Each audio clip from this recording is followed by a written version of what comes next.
Yeah, this chilling moment caught on a Ring doorbell camera shows officers banging on doors in Kerrville, warning families to get out, saying the screams they heard were coming from people trapped in the Guadalupe River. And look at this video. You can see just how fast the water was moving vehicles, including what looks like a camper and buildings submerged in the distance, being swallowed up by the flood.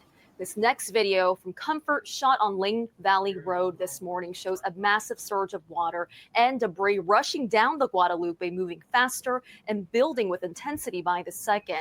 And that's what makes this so terrifying for families. You've just seen footage of the tragic July 4th flooding in central Texas along the Guadalupe River that's claimed the lives of at least 119 people, and more than 170 are still missing. And there are heroes on the ground who are helping find victims, survivors, and eventually will help the communities recover. Joining me today is Russ Dilday. He is with the disaster response group, Texans on Mission, out of Dallas. Welcome. Well, thank you so much for having me today, Nicole. Again, thank you. I know you all are very busy. So again, thank you for taking the time to speak with me and inform people about what's going on. Happy to do it. And I tell you, we are busy. It's pretty amazing. We've been responding to disasters since 1967. So you would think we'd have it down, and we do. But every disaster is different.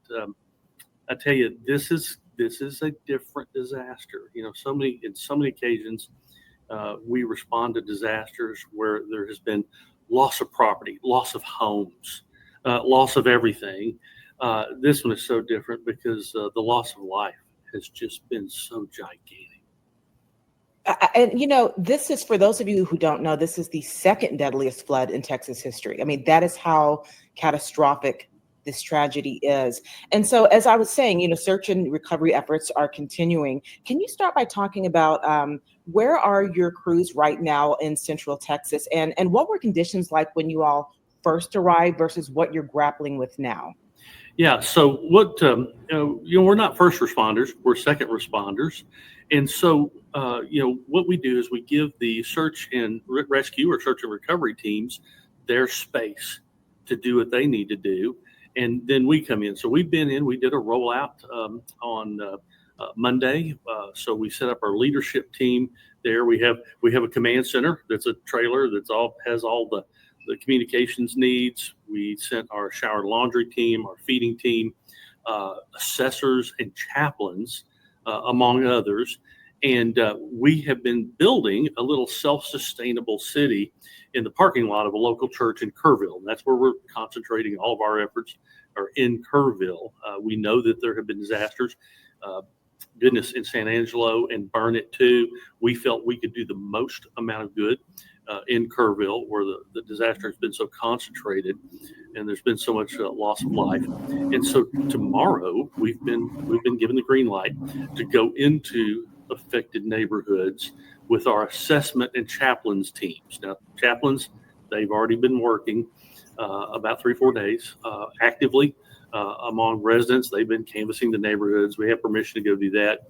But now our assessors have gone in and are going in, and they are, what they do, they're so crucial to what we do, because we mitigate floods and by taking out things like drywall, insulation, muddy, we call it mud out. A disaster like this, there's a toxic sludge that's left behind by any kind of floodwaters. It's a mixture of toxins, pesticides, waste from just everywhere. Plus you have the mud and silt that's there, and we go in, we mud those out, we take out drywall, insulation, and essentially we prepare each of these affected families for the next phase in their recovery, which is rebuilding. And so, can you talk about the terrain that you all are working in right now? Because I think a lot of people, if you don't live in Texas, it may be difficult to kind of imagine what you all are dealing with and what people who were in the flood area when it hit, like what they were having to deal with and trying to get out. Right. Of course, the Texas Hill Country, and especially the prettiest parts of the Texas Hill Country, and that's where Kerrville is essentially limestone rock. And so that's why you have just a huge amount of runoff that goes into these lakes and streams. That's why flash flooding is always an issue when they have heavy rains down there. But just think about this, Nicole. Our terrain that when we go respond is going to be reduced down to house by house by house. It's all different. And our terrain over the next few weeks is going to be hot and humid. Nobody has electricity. No one has air conditioning in any of these homes. We're going to have about 40 trained volunteers in Mud Out, and we'll probably have another 100 or so who are just willing hands to come in, put on gloves and get PPE and go to work. So we're going to have quite a few people there, but it's hot and sweaty work. It's exhausting. It's a little dangerous in the sense that they're going to be working around some materials that have been left behind that just aren't the cleanest. And so, yes, there's the larger environment of the hill country and just what it takes to move debris and get into those homes. But in the end, the ultimate environment we're working in are cramped spaces that are full of just really tough stuff that we're trying to help families get rid of. And there are still, as I said earlier, there are still about 173 people that are missing. And so I was wondering, as crews are trying to find any survivors or unfortunately victims of the flood and trying to get things cleared, what are the chances at this point that there's still people that may be clinging to a tree or that they're still alive? I'm a man of faith. I'm a man of hope. I always want to hold out hope, but each day that passes, hope is slimmer and slimmer. We're praying right now that many of these folks are found downstream, clinging, like you said, clinging to a branch, clinging to a tree. But we're also acknowledging, especially through our chaplains, that there's that kind of hope, and then there's the hope that's found, eternal hope that's found in faith in Christ. And so, we are ready to talk about that first hope of finding your loved one alive, and we're also ready to talk about the second hope, and that is that eternal hope in Christ. What do you, I was talking to you earlier about reading about the phase 1 in terms of assessing and all of that, and now you say you're going into phase 2 and you're able to go into some of these homes. Do you all know at this point what the scale of this recovery is going to be? I mean, I was reading in maybe the Texas Tribune that there was estimated right now between $18 and $22 billion in damages. Yeah, I was talking to our disaster relief director on Tuesday, yesterday. Was it yesterday? It was yesterday. It's time's flying. And, I said, David, what is the scale here so far? And there is an ISTAT report that's given to the Texas Division of Emergency Management, which is self-reported by homeowners. And, just by yesterday morning, there were about 130 majorly reported damage homes, about 230 that were minor. So let's say 360. He said that is a fraction of the number of homes that have really been damaged. And because this is self-reported, so many people still in shock, still just trying to figure out, ways to get to their home, to see what the damage is on it, if they were away or were swept away or just evacuated in a timely manner. But we also have a figure that serves us very well. Some homeowners, they self-mitigate. They have friends. They go ahead and bring in handymen to do some of the work. So we know that we're going to work. Typically, in any major disaster, we're going to be doing about 10% of the mud outs or the cleanups, the debris cleanups in any one disaster. So, as that number climbs, we have a pretty good idea of how our numbers are going to climb. And we really don't think we're going to be there less than 2 weeks. And we're looking into recruiting our third and fourth and fifth wave of volunteers that may go into our fourth or fifth week now. It's just so extensive. Mm-hmm. Oh, I can imagine. And when you're on the ground and you're talking to community members, what are those conversations like? Because this is there's been a catastrophic loss of life. And then there are also people who lost their homes. I mean, this is devastation on so many different fronts. What are you We- hearing from community members, and what do you say to them? Well, it's great timing. We talked to one of our chaplains yesterday evening who had had an entire day of listening to the stories of survivors. And Nicole, there are some stories that are just miraculous. I bring one to mind where a gentleman and his wife were at the river, the waters were receding, and they heard somebody say, "Help me, help me, help me," 3 times. Two small girls who'd been washed away. He went in, pulled them out, and they survived. And just miraculous, just heart-wrenching stories. And the same chaplain was at a local cafe. He talked to a pair of women who were there. One of them, her sister was still missing, and her sister's boyfriend is still missing. Their 2 kids were found. They're safe, but she is, she's in a state of both hope and grief all at the same time. It's a terrible state to be in, and so that's so helpful that our chaplains are there to speak words like that to them, words of hope.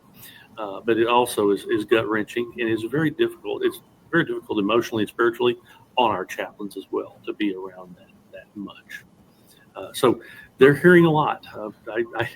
I got sent a photo this morning. One of my coworkers who is down there interviewed a lady whose home is very heavily damaged, and she's a small, slight woman, maybe about 5'1", 5'2", and she is pointing to a mud line on her wall that's as tall as she is. So that's how deep the floodwaters were inside her own home, where she survived. And we're just as we move along and we go home to home to home to see if people can use our services free of charge. We're going to hear more stories like that, and I think in the end, while we are going to be saddened by so much misery, so many deaths, we're also going to be amazed at the miracles that have shown as well in this disaster. Yes, I mean, when you were telling the story of the couple that was along the river to be seated, and they just happened to hear those voices in that rushing water. I mean, it's divine intervention. They were there, perfect place to be at that time to save those miracle moment. Mm-hmm. Exactly. Just the chaplain telling the story was just so amazed that he had heard it firsthand from this couple, just 2 little girls, but who survived. Also, we talked to area pastor there, who his church served as one of the reuniting or relocation centers for families whose children were missing. And he was just telling how heartbreaking it could be. He said there were some parents who got the news that their children had survived and were on their way, and then there were others that did not. And he said that's where we came in to just comfort them and just be with them in this time of great sorrow for them. And it's such a blessing, that community, to have churches, to have caring civic authorities coming in, putting their arms around these victims and these survivors. And that's very important, because I can imagine initially there's in a state of shock, disbelief, and then you go into that grief stage. And that's something that you all are a part of as well, in terms of talking to people and giving them that is hope or resolve. Yeah, there's the work of our chaplains who want to speak a verbal word of hope with so many of these survivors. But you can't discount just the physical show of love and care that our mud out teams give. These are people. They're all volunteers who give of their time to go into your home if it's been one that's been damaged, and clean out the mud and the muck that is accumulated in your house, and that's a show of love and support in itself. Just the presence, the hard work. Um, there's a lot of what we might call mud, sweat, and tears in that type of work. I've done it myself. I'm one of those trained volunteers, and it's very difficult work and a real show of love. Oh, I can imagine. And you alluded to this earlier, but I wanted to ask you specifically because you all have been to so many just areas that have experienced devastation, whether it be from fire, flooding, things of that nature. Yes, ma'am. How does this particular incident stack up in terms of what you all have seen? It's the loss of human life, hands down. In comparison, we were there ministering in the wake of the Panhandle fires last year. We were staged out of Fritch, Texas. And, with all of those Panhandle fires, I think there was one related human death of, so much misery when it came to cattle being lost, injured beyond saving and all that. And, we visited with families, and I worked in these homes too. We visited families where we were combing through ash, trying to find maybe a family keepsake, like a piece of jewelry or maybe dishes or something that might survive a fire. But these folks' homes were complete ash. Now, there's grief in losing everything you own. But it still pales in comparison to the grief of losing a loved one, maybe losing a neighbor through death. That's what's going to make this one stand out the most. It really is going to, color and inform how we interact with the survivors that we interact with. This is going to be a very different type of response for us. We're prepared for it, though. What are survivors and surviving communities at large going to need in the future? It's a great question. What we found already and what we're hearing from both our team that's on the ground and other teams is almost to a team. Everybody has the things with which to respond. We have all the cleaning equipment we need. We have all the bleach. We have all the home stuffs that we need. We're in particular, we need financial support because we have to maintain this self-sustaining headquarters or base that we have. We're totally funded by private donations, and foundations, and so we covet those. We have been getting in some in-kind gifts.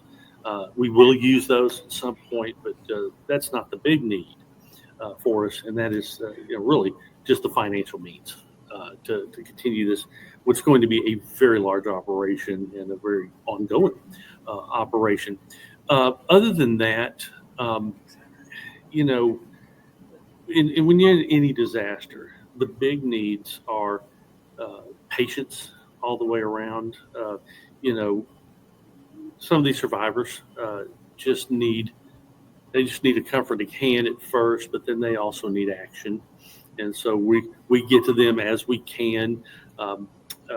We were at a hurricane deployment a couple of years ago. I was part of it, where we had so many work orders that we were having to tell families as we went through this triage process that it might be 3 weeks until we get to your home, because the level of damage was a little less than others in their area. And when you want help now, it's hard to be patient. But we always ask for patience, and with the knowledge that we're doing everything we can with the resources that we have to mitigate this disaster as quickly as possible.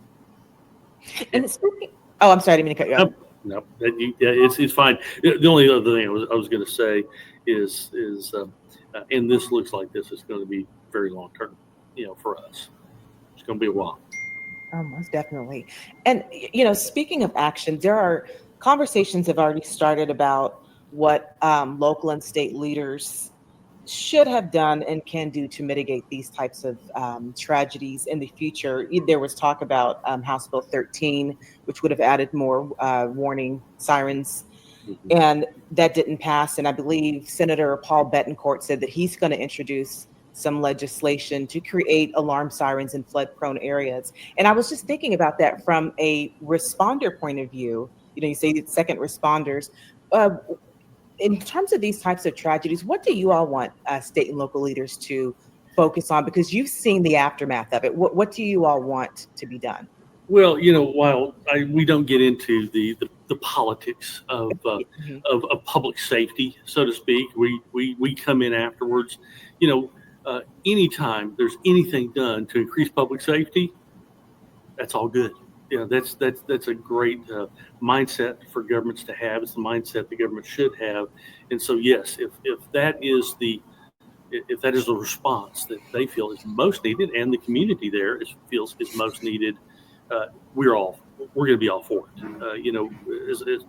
In addition to disaster, remediation and response, we also are involved in disaster preparedness. And we have a voice in that. And anytime a community can bond together and band together for its own safety and well-being, we're all for that. We are constantly training our next wave of volunteers. I think this fall, starting September 9, we have 7 trainings around the state Mhm. that means that we have a new wave of volunteers who are coming in and being able to respond. Well, that's the kind of preparedness that we do. We just prepare people to respond. And so, as much as we can do to improve public safety, sure, we're going to be for that. And in terms of your citizens they're away from the tragedy, but they want to help, what can they do? Right now, we are asking for, because we are a Christian, a faith-based ministry, we're asking for prayer, not only for the families who've been affected directly by this disaster and indirectly by this disaster. Pray for our volunteers as well. They're going to be going through some difficult difficult times, different emotional and spiritual experiences as they work through these tough conditions. So prayer for the first thing, and then financial assistance. If you go to texansonmission.org, you'll find a link there on our homepage that will allow you to donate to our Texas Hill Country flood response. And those are the 2 big ones right now. This is such a big deployment for us. We'll need to fund it in a big way. I mean, how do you all decompress from this? Because you're experiencing something that is very that most people can't even fathom, and I can imagine you're taking on a lot of energy. You're trying to find survivors. You're cleaning up in these situations that could be harmful to you all in terms of like what's left in the water and such. And so when you're dealing with all of that, how do you all come down from that and kind of like keep your peace? Yeah, that's a great question, because there is a need for that. It's real. You're not making it up out of thin air. With just the difficult situations that our folks are in. And one of the biggest ways that we decompress is just we have our faith in Christ. We have prayer, but we also have community, and that's super important. Our volunteers. It's one of those if you know cases where our volunteers lean on each other and the strength of each other and the friendship, the camaraderie that we have that to really do the decompression. I'm having shared experiences with somebody who really knows what my circumstances are. Tomorrow night I'll be bunking in a church gym with about probably 50, 60 other snoring guys, but there's a sense of community in that. Oh goodness, when they turn out the lights, it's scary. You're just hearing You're just hearing water buffalo everywhere, and but anyway, it's there's camaraderie there, and just decompressing with each other. People who I consider Christian brothers and sisters, that there's just a wealth of good, just good people who are with us, and being among those good people is its own decompression. That's good. Yeah. Because I always wonder that, because we often talk, and rightfully so, about the victims and the survivors, but I also think we should shine a light on all of you, because you all are doing amazing work, and it's hard work. Our volunteers are amazing people. At one point last year, when there were back-to-back, let's say flooding in Conroe twice, Spring, Texas, tornado in San Marcos, there was a period where we did 8 deployments, and they all overlapped each other. There was no downtime. And many of our volunteers who have specialties in, let's say, chainsaw and debris removal, heavy equipment removal, they were on notice all the time. And so we literally had volunteers who went from one deployment to another, maybe stopping by home to, getting, fresh clothing, say hello to family members, and then going on to their next deployment. And so, that's the kind of sacrifice that amazes me and that comes out of our volunteers. But some of them will say, "Hey, we don't decompress. We go to the next job," and they're highly motivated by that. It's crazy. I had one last question. I was wondering, and speaking on what you said about the volunteers going back-to-back deployments, having to do that, do you think as Texans we need to change our mind about how we view and act on, I guess, disaster preparedness? Because we're seeing, wildfires, flooding. I mean, things can change on a dime, and sometimes we may be caught off guard. What do you say to that? I mean, what do we need to kind of get in our minds? What type of mindset do we need to have in this day and age? Well, we respond to all sorts of disasters. It's natural disasters, but we're also prepared to respond to man-made disasters, terrorist incidents, things like that. But the takeaway here is disasters are all around us, and probably one of the greatest misgivings anyone's going to have is the phrase, "It won't happen to me." Right.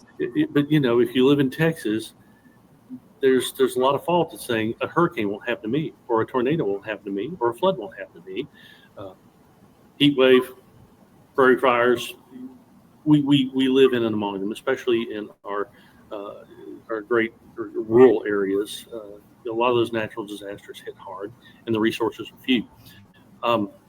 So when it comes to Texans and preparing for disasters, there's a wealth of information online. I'd start with FEMA or the Texas Division of Emergency Management. We call it TDEM. They have emergency disaster preparedness materials that would help any kind of family. And so if I would encourage your viewers to just go online and get that kind of education that they need, and especially while it's just top of mind, after a disaster like this is a great time to kind of look back and say, what are my personal disaster preparation? What is my personal disaster preparedness? And then maybe go online and review those and be ready, because again, there's nothing worse than saying it can't happen to me. You're absolutely right, and people need to heed that advice. And again, thank you for joining me, Russ, and giving us an update about what's going on the ground. And I will go ahead and link the Texans on Missions, your website below, if people want to donate and find out ways that they can help. And again, if you like this type of content, please don't forget to subscribe. It's free of charge and it helps the channel.